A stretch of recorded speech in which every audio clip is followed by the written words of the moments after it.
Hi, I'm Tanika. Welcome back to my channel. This video is not going to have any music. I'm just going to forewarn you right now because I put music in my videos so that it is easier to digest. So you can listen to that play in the background, but I've run into so many issues with like copyright, and I don't understand that because the music comes directly from TikTok, from Instagram, from YouTube. Well, not YouTube doesn't supply me with the sounds, CapCut, and other apps that I use to create this content. So this one won't have music, which is fine because what I'll talk about is plenty interesting. Okay, so this weekend. Usually I post throughout the week, and the ones that I posted last week were actually from the week before that I edited finally and then upload. I actually talk about last week, which was very eventful. I'm probably going to cut this part out. Okay, young people in my house. Let me see. Brought it out. That is what I get.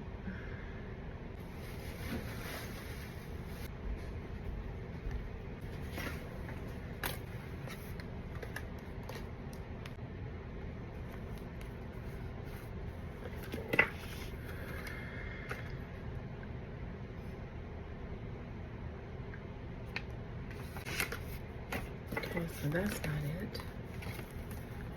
That is unfortunate.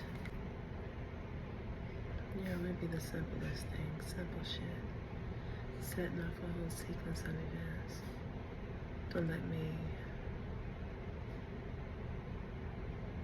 worry, because sometimes I do. Yes, I think I do. I was hurt because, us in public.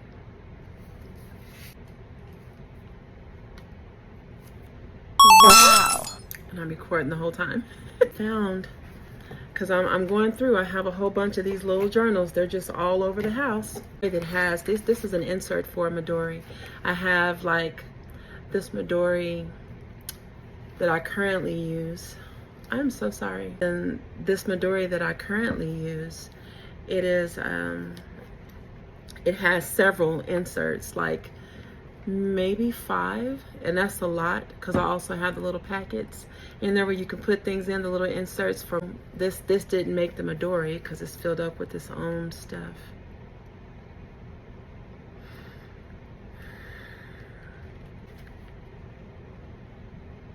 Here's something that I wrote from January of 2022, and sorry about that. I have a little bit of calligraphy popping, and so sometimes it can be a little hard for me to read my own handwriting. But remember, I was only writing to get it out. I'm not reading it to reference it again. So this is the hold on, let me see. This is crazy, some of the things that I'm reading. From January of 2022. Yo, it'd be the simplest things. Simple shit. Setting off a whole sequence of events. And don't get me wrong, because sometimes it all hits. So just know up front, I ain't want to come out here and diss. Some of this shit, though, it be having me in the pits. So this started off with the poem. Okay, so mainly it's because I just don't get it. Or is it that I do? Yeah, I think I do. I think I get it. So check it out. I was at a grocery store in the city I live in. I put the name of the grocery store. So anyway, and I remember like it just happened. I saw a sister stumble, and I immediately flew to her aid. She dropped some cans. And baby, she swatted at me. The security guard swatted at her, and I was like, oh shit. So I picked up her stuff, and she jerked it all away from me. Topped it off with that iconic eye roll. sucking her teeth like I just did, and then switched away like, now, shoot. Like literally that was like, I don't need your help. That's how sister did me. So, it's hurt. Cause I mean, what did I do to you? Why you even gotta be like that? Like, damn, after all that we have been through, and we is underlined, like how one love is misunderstood between me and you. And this is what happens when I see us in public. Say us, I mean other black women, other women in the black woman species. I get that a lot. I get that a lot. It's not necessarily pushback. It's just a feeling like I am not accepted or received. I can't even say like appropriately received, that I'm just not received very well. This is when I'm speaking and when I say nothing. Now, I don't have anything negative in my heart for anybody, especially a perfect stranger, like I don't even know you. Remember, I come up from a place of being judged and prejudged. I still get that. I get that a lot, actually. But I am very empathetic. Oh my God. Very empathetic towards the individuals who maybe they might be picking up on, maybe it's some mirroring going on, because if you present negative to me, then I won't say that I'll present negative to you, but I'll be like, what's up? It's that obvious stare down where we're both looking at each other like, yeah, like what, what's up? I never liked being like that. Muscle that I've developed over time. Opened up the journal and randomly went to it. I went to a page in it. Mostly what I write about is love, actually. Like all that I did for you, and yeah, you may have done blah, blah, blah. Just conversations that I finished in my head instead of in the actual argument. Let me see. And this one, apparently I put notes in about work too.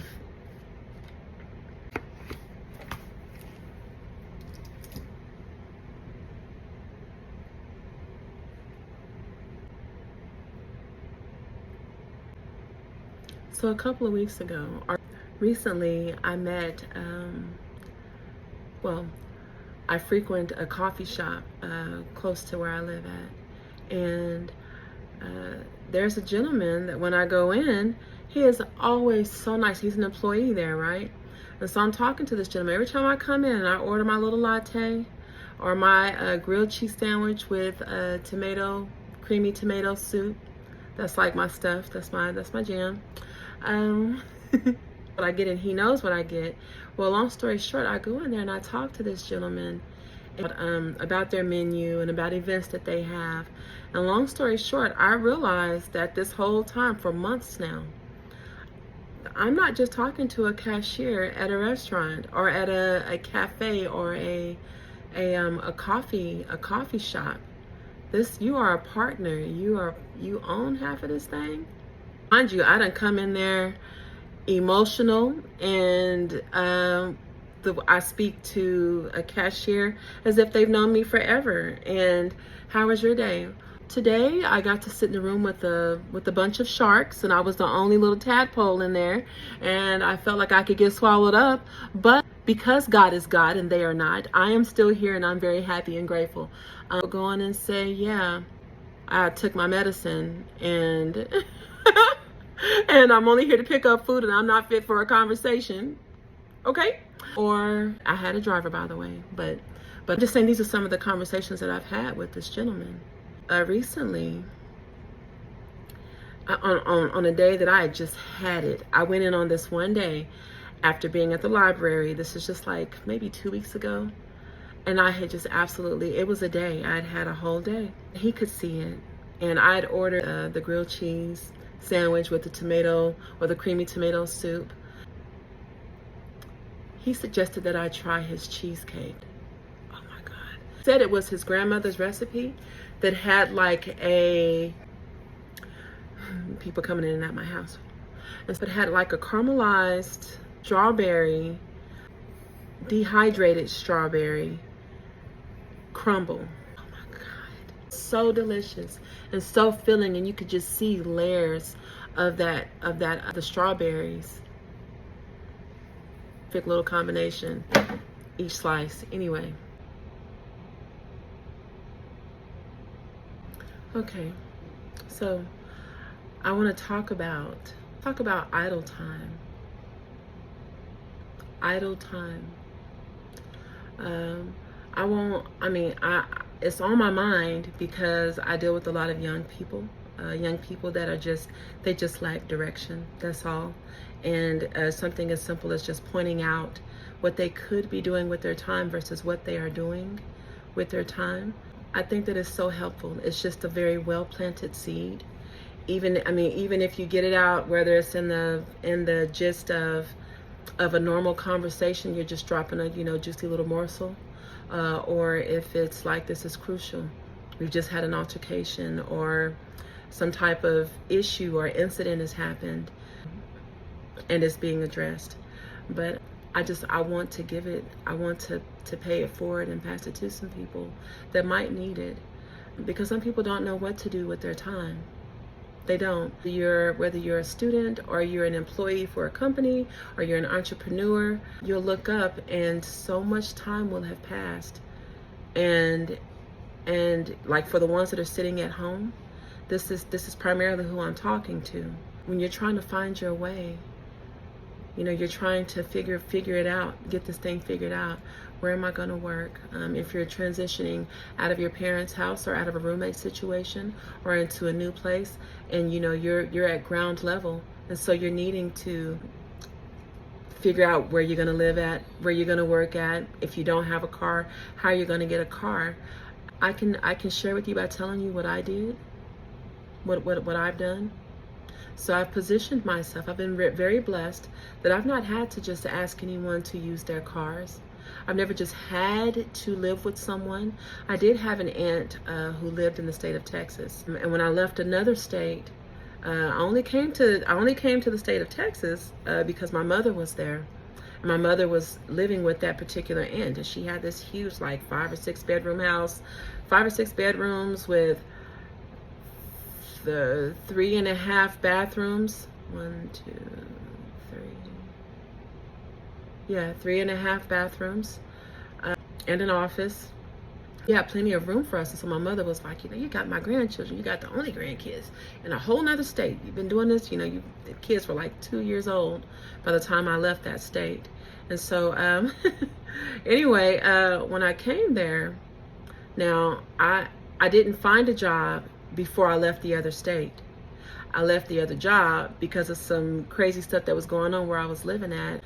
Just super creepy. Before the movie Paranormal Activity, there was a lot of stuff going on. And anyway, so my mother was like, well, before you like yourself in another lease, come to Texas. And so I came to Texas. And mind you, when I get to Texas, it's like the children are like 2 and 3. My oldest was 3, and the twins were like 2 years old or so. They were or maybe they were 3 and 4. I think they were 3 and 4 years old. This is before the time of the internet, of the World Wide Web.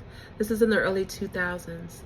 And I'm just saying, it doesn't matter whether you're using the internet or a cell phone or a laptop or a computer or the newspaper. Like, that's what I was using, was a newspaper. To find a job,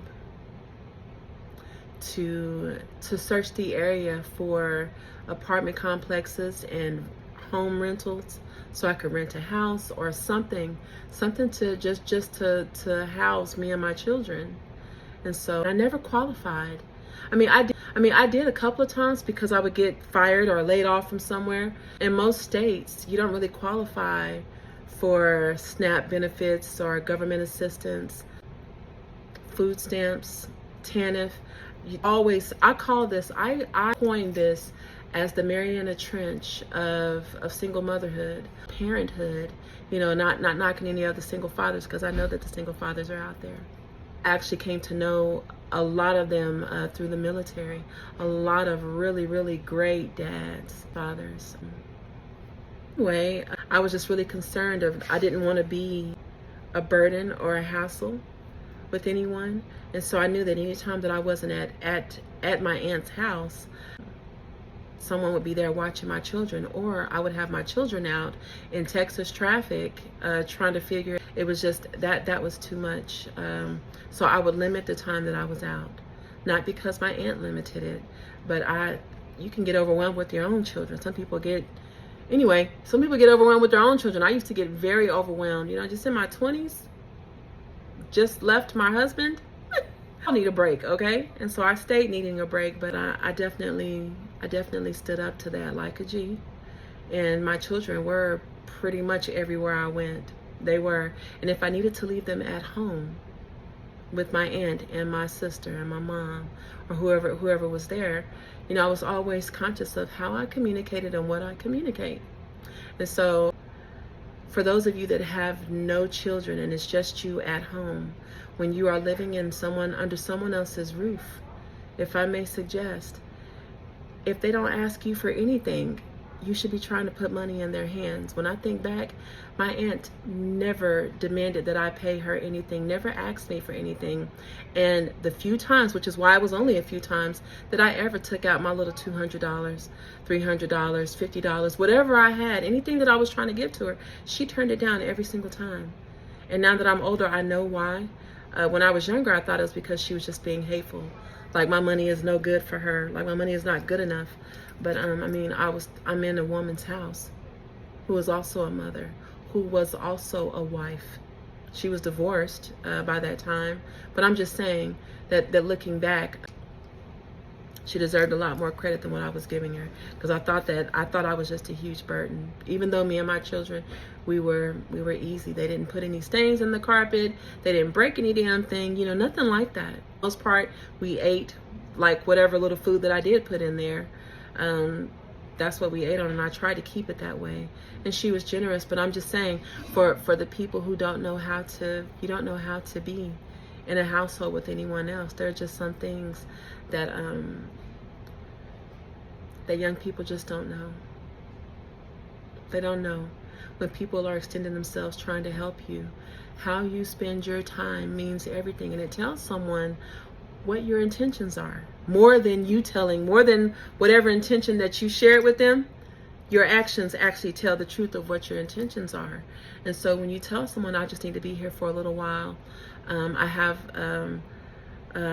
it's a type of job that I'm looking for, and I am looking. You can tell people that and give them the opportunity. But it's not about you showing that to anyone, because if you live by yourself, I'm just trying to help. I want so that no one can throw that argument out. Well, it ain't my auntie, it's my mom, or it's my baby daddy brother, cousin, whatever, whoever it is. If you're living by yourself, same rules apply. Because you'll look up and you'll have days and days and days.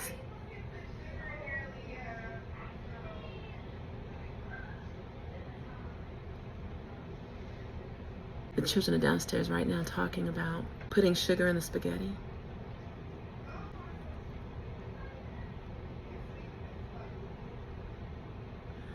That's funny. I probably will come back to this and finish recording later, because I'm being summoned.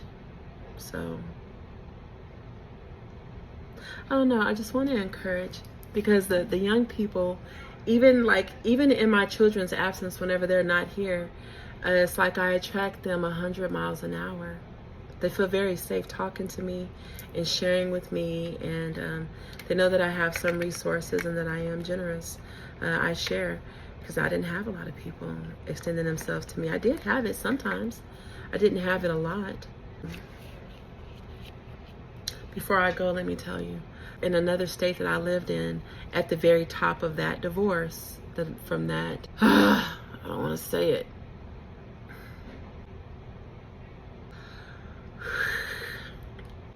I just want to take some time to reflect on some of the literal blessings that I've received from other people.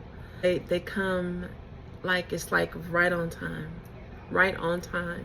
When I was trying to just find my way at 18 years old overseas, and a beautiful sister named Darlene, everyone used to call her Doll. She and her husband retired in the military and just decided to stay over there in Germany after they both retired. And they had been there for like 10 or 15 years by the time they met me. So they had been out of the military and still living over there.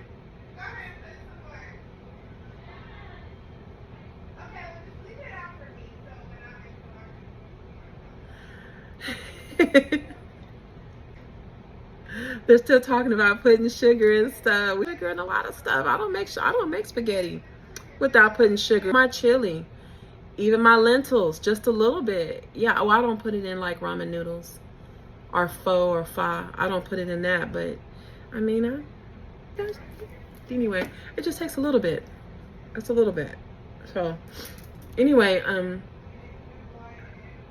so doll, these are people that posted themselves up around. Okay, I'm just gonna, because I am so not focused right now. Stop. I'm gonna stop.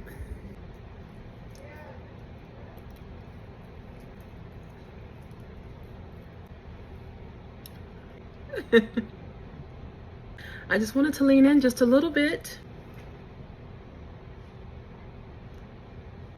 So, okay.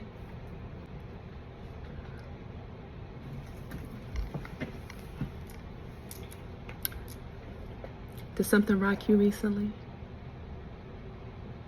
Did something throw your energy off? Get in your head? Threw you off the rails a little bit? Let me tell you something that I use on a regular basis, because I stay getting the curveballs.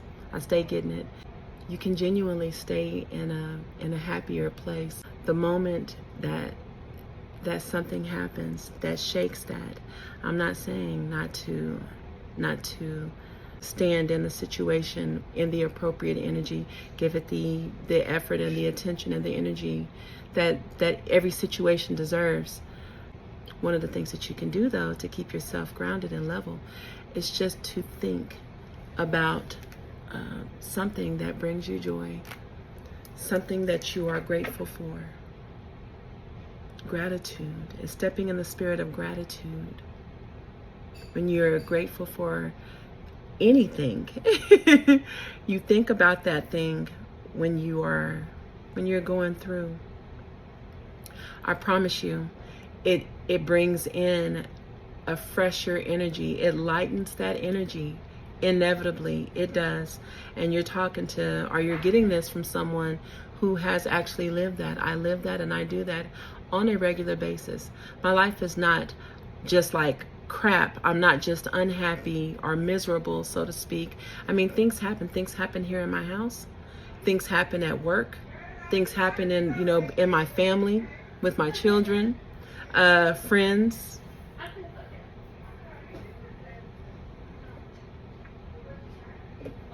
Like right now, I think my daughter's getting ready to bring me some food that I'm going to try not to eat. Don't tell anybody I said that.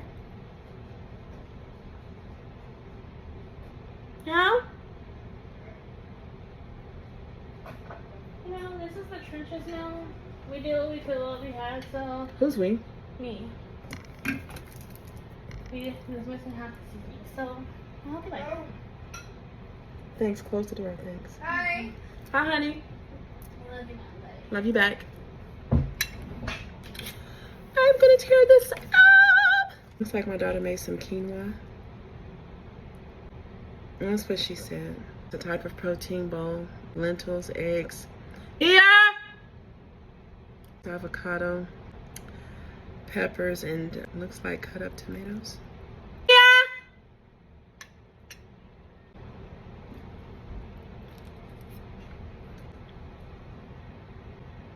I like it and thank you. Sorry. Okay, thank you. I appreciate your effort. Did you leave mine to me when I asked you? It's gonna all be gone when you come in here because I do like it and thanks. In fact, today I'm not eating anything. I haven't eaten all day. So, forgive the loudness. It's good. It's not fine. It's good. Thank you. It actually is really good.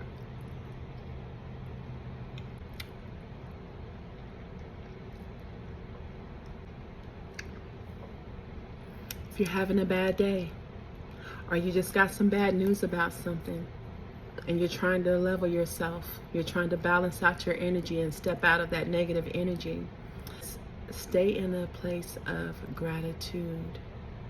Consider the things that you are happy about and that you are grateful for, that do mean a lot to you and that you can improve on. And even the thing that you just got some bad news about, or the thing that you're experiencing that is really uncomfortable for you. If this is you, that thing can change just like that. It can change. If it's a home situation, a family meeting can get you to a resolution. People coming together with a common goal. You can have, it's just a conversation a lot of times. Conversation to clear the air, to bring clarity to a situation, or just to introduce another energy, another set of eyes and ears that can just help you balance it out. Obviously, you wouldn't go around someone that's toxic or anything like that, or go into another stressful situation.